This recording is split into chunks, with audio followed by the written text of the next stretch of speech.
Alright, I'm testing out some new equipment and a new microphone in this case, and I need to say a bunch of things into the microphone, so I figured I might as well take a quiz while I'm testing it. Which Star Wars character are you? I'm going to answer the questions here from the perspective of Muhammad so that we can see which Star Wars character Muhammad would be. Now, I know everyone's thinking Darth Vader. And that's one of the problems with these quizzes, is that it only gives you a few different characters you might end up being when there are tons of characters in the film. So if I were to pick anyone from the films who would be most like Muhammad, I would probably go with the leader of those desert people, the ones who kidnapped Anakin's mom and tortured her until she died. They lived in the desert. They were involved in human trafficking and torture. So those are all characteristics that they shared with Muhammad. So I would probably go with something like that, but probably not going to be one of the options. So let's see who Muhammad would be given the options available to us. Let's begin quiz. Choose your weapon. Got blasters, some force lightning. Obviously we have to go with the lightsaber. Muhammad was called the Prophet of the Sword after all. So we'll go with lightsaber.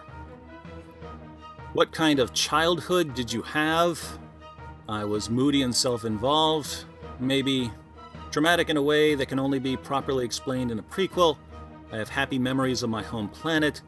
It was good, but I couldn't wait to get out there and explore. For some reason I can't remember. I'm starting to think that someone may have messed with my memories. I'm going to go with traumatic in a way that can only be properly explained in a prequel. Muhammad's father died before he was born. His mother died when he was around 6. According to Muslim sources, angels ripped his chest open so that they could remove sin, and people thought he was demon-possessed because of this, so I'm going to go with traumatic. It looks like your friend might get in a fight. You don't get involved. Start talking things out and get these two to shake hands. No. Rush to his or her defense. Possibly, Muslims are supposed to defend each other. Get him or her out of there ASAP. Ditch them when they need you most, but head back just in time. I'm going to go with get him or her out of there ASAP because Muhammad did do this with some of his persecuted followers when they were in Mecca.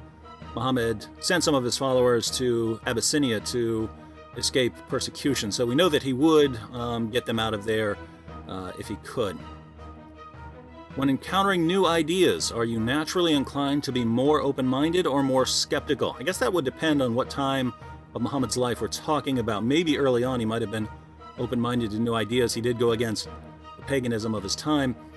But as time went on, after he became a prophet, certainly became more and more skeptical of anything that didn't agree with his position. So I think we're going to have to go with very skeptical on Muhammad's part. How do you handle criticism or opposing ideas? I think we all know how Muhammad dealt with criticism. I'm going to do things my way no matter what anyone says.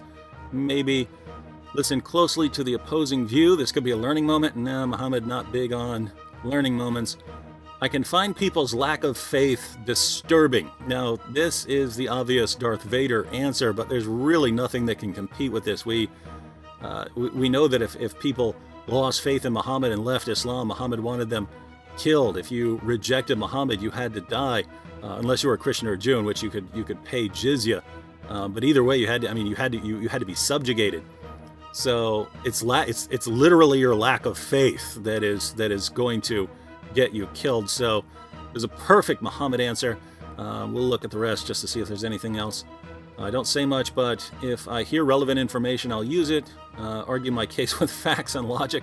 Muhammad not big on facts and logic. Pull someone's arm out of socket. Yeah, maybe, but this lack of faith, perfect. Which of these would you be most interested in studying? Hope these don't involve reading, because Muhammad was illiterate.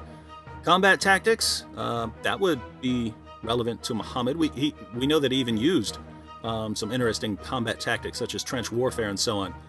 International diplomacy, maybe, because he would advises followers to form temporary treaties while they built up their armies. So if you were facing an enemy who's more powerful than you, you'd form a treaty until you were more powerful than them. Then you attack. Astrophysics, certainly not. Check out Muhammad's view of the universe, where stars are missiles that God uses to shoot demons and so on. Not interested in astrophysics. New language, maybe if it would be helpful. Practical mechanics, probably advise his followers to, learn some mechanics if it would be helpful in warfare. Psychology, I wish Muhammad had studied some psychology. It might have helped him understand how some of those psychological traumas when he was young affected him, and especially his theology. But we'll go with combat tactics. And we have an advertisement. Skip that. Over the years, how would you say you've grown as a person? I've learned to control my emotions and put others first. No. I've hardened myself to the endless suffering that is life. Not really. After starting at the bottom, I've earned status and respect. Looks like a good one for Muhammad. I've learned to be careful who I put my faith in. Personal growth is overrated. I can see going with personal growth is overrated because Muhammad, after he became a prophet, seemed to get worse and worse. He just got more and more greedy, more and more lustful as time went on, so he wasn't really growing morally or spiritually.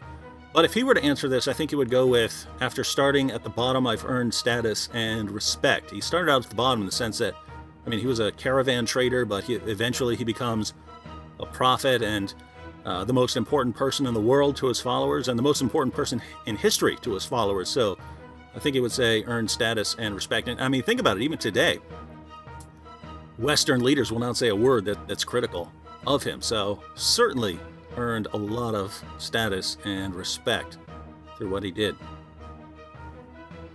If something bad happens to someone close to you, how do you cope? Do you yell no? I guess that's the Darth Vader answer. Drop everything and find out how I can help. Do what I can for my friend while keeping things together in my own life. Find out who's responsible and make them pay.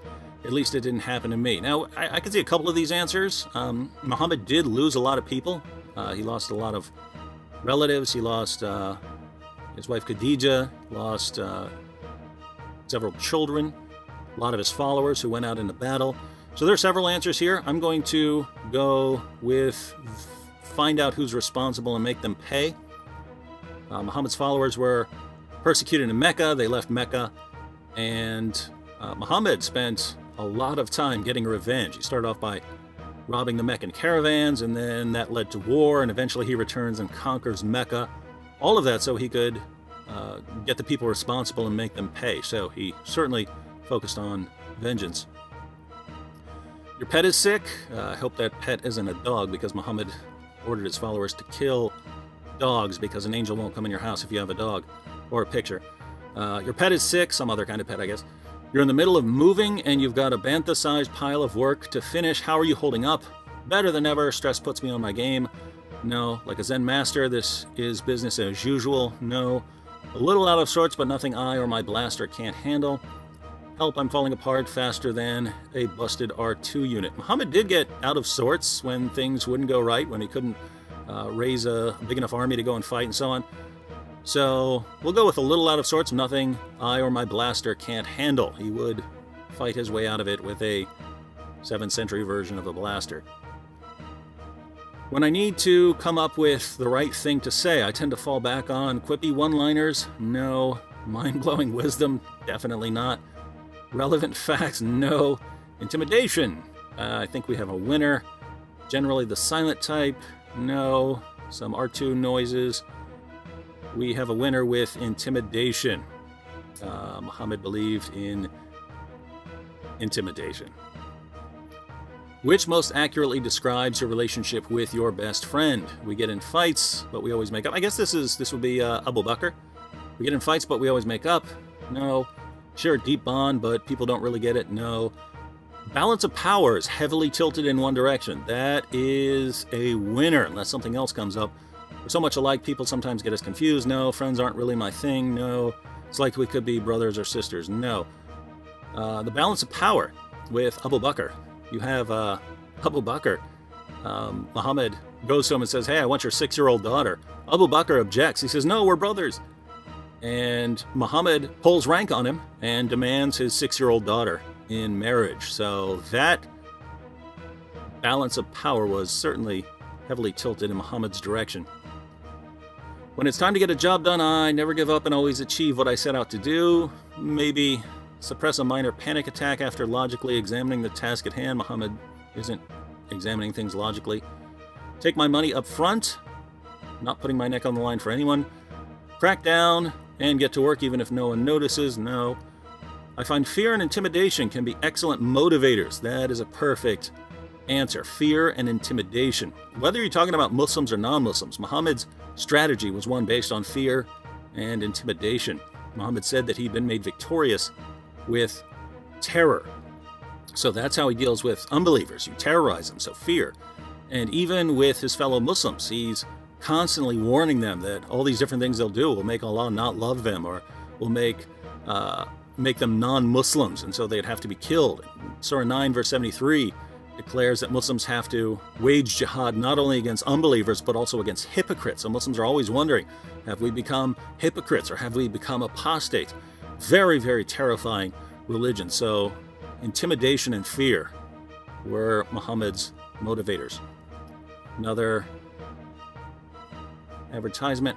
Which planet would you most like to visit? We have a desert planet, we have a swamp, we have a forest, and then where the powerful go to make things happen. The desert would be like home to Muhammad, so no reason to go there. It doesn't mean you want to go to the swamp or a forest. We all know that Muhammad favored power, so he would want to go where the powerful make things happen. And this is the last question before we find out who Muhammad was. You love Star Wars, but what bugs you about it, besides Jar Jar Binks? When Luke and Leia kiss, that's not allowed according to Islam. Continuity errors? Nothing has more continuity errors than the Quran, so Muhammad would probably like continuity errors in Star Wars. Anakin in the prequels was awful. Stormtroopers' terrible aim. Since Muhammad was focused so much on conquering his enemies, he would find that a huge problem. Anything else here that would trump that? No. Stormtroopers' terrible aim is going to win, and now we find out who was Muhammad in Star Wars. And of course, surprise, surprise, Muhammad is Darth Vader. Muhammad was tortured and disconnected from human affection. He is the Empire's most feared villain. The galaxy has been cruel to him, so he has little remorse about turning to the dark side.